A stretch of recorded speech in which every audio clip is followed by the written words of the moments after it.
So there are 17 preventable vaccines that are going to be discussed today, but I'm only going to touch on just 4. And you can, if you can read, you can kind of see the vaccines on this slide here. But the first one I want to go over is the shingles vaccine. This is like a skin rash that can be reactivated by the varicella zoster virus. And it's the same virus that causes the chickenpox. So the CDC recommends that adults 50 years and older get this. The next vaccine I want to talk about is the pneumococcal. This is for the older community.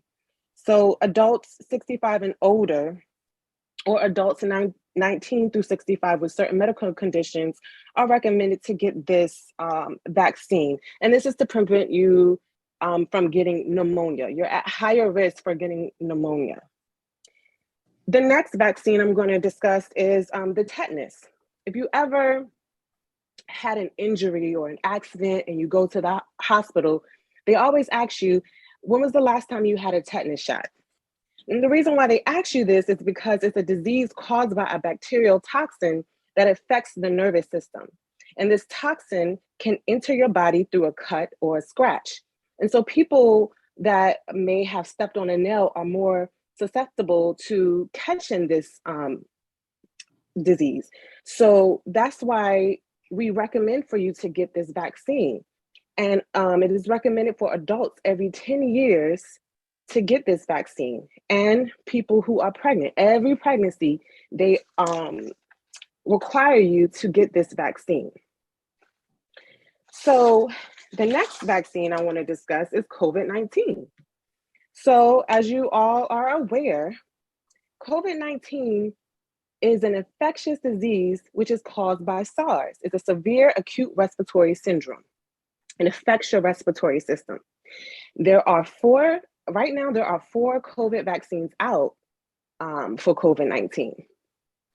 There's Pfizer, Moderna, Novavax, and Johnson.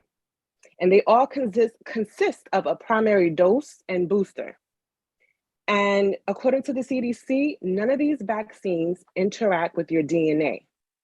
And those who are severely immunocompromised have specific recommendations. So if you're severely immunocompromised, you want to talk to your primary care provider of which vaccine is best for you.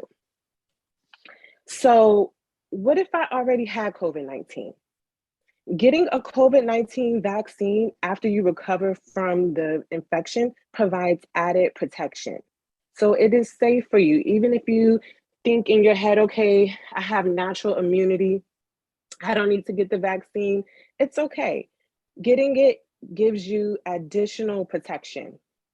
When should I get the vaccine?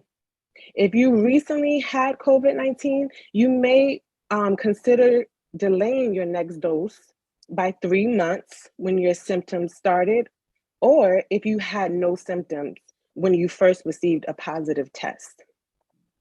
What if I'm pregnant? Recommended for people who are pregnant, breastfeeding, or trying to get pregnant now, as well as people who might become pregnant in the future. So people with COVID-19 during pregnancy are more likely to deliver preterm or a stillborn infant.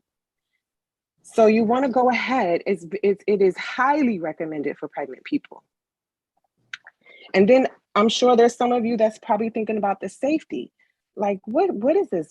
I don't want to take this vaccine. I don't know what's in this vaccine. It probably has something metals or